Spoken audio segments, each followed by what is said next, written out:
Hello বন্ধুরা, সবাই কেমন আছেন? আশা করি সবাই ভালো আছেন।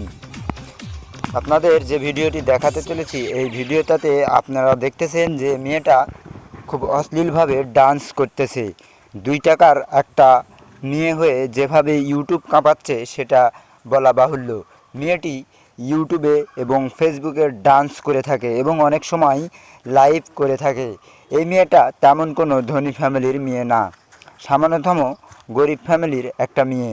সামান্যতম কিছু টাকার জন্য বিভিন্ন জায়গায় গিয়ে ডান্স করে থাকে। মেয়েটি দিন দিন পরিবেশ নষ্ট করেই চলেছে।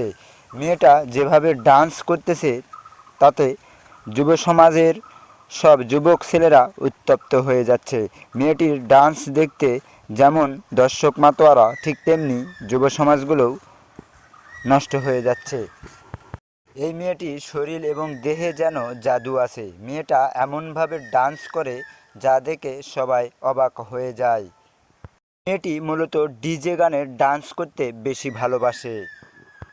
মেয়েটির ওজন আনুমানিক 60 কেজি এবং শারীরিক ওজন মিডিয়াম। মেয়েটির গায়ের রং ফর্সা এবং ফিগার মোটামুটি। মেয়েটির উচ্চতা 5 ফুট 2 ইঞ্চি অথবা 4 ইঞ্চি হতে পারে। এই মেয়েটি যখন ডান্স করে ঠিক তখন তার পুরো শরীর কাঁপিয়ে কাঁপিয়ে ডান্স করে, আর তার শরীরটা যেন জাদু এবং মায়া ভরা, যার কারণে দর্শকপ্রিয় হয়ে থাকে। ইউটিউবে তার ভিডিও আপলোড করলেই মুহূর্তেই 1 মিলিয়ন থেকে 2 মিলিয়ন ভিউজ 2 থেকে 3 দিনেই চলে আসে। একটা গেঞ্জি পরে এর ওপর একটি শার্ট লাগিয়ে হালকাভাবে ডান্স করতেই এই মেয়েটি বেশি ভালোবাসে। গ্রামে গঞ্জে এলাকায় অথবা শহরে আনাচে কানাচে মেয়েটি ডান্স করে থাকে। কিছু টাকার জন্য কেউ প্রোগ্রাম করলে সেখানে মেয়েটি ডান্স করে থাকে। ইতিমধ্যেই সোশ্যাল মিডিয়াগুলোতে ইন্ডিয়ার স্বপ্না চৌধুরীর মতো ভাইরাল হওয়াতে সবাই তাকে বিভিন্ন প্রোগ্রামে দাওয়াত দিয়ে থাকে। আর এভাবেই যায় তার দিনপথ এবং এভাবেই তিনি টাকা পয়সা উপার্জন করতেছে। এখন বলবো আরও একটি কথা।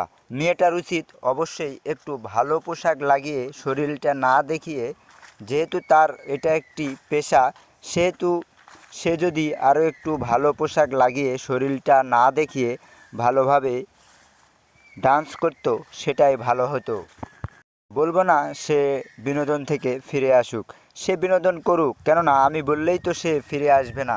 তবে তাকে একটি কথা জানিয়ে দিতে চাই, সে যেন একটু ভালোভাবে ভালো পোশাক পরে ডান্স করে, এটাই সবার জন্য ভালো হবে। তার যে পোশাক, এই পোশাকের কোনো ভ্যালু নাই এবং জনগণের কাছে সে একটা সস্তা নারী। ভুল হলে ক্ষমা করবেন, লাইক দিবেন, সাবস্ক্রাইব করবেন। ধন্যবাদ।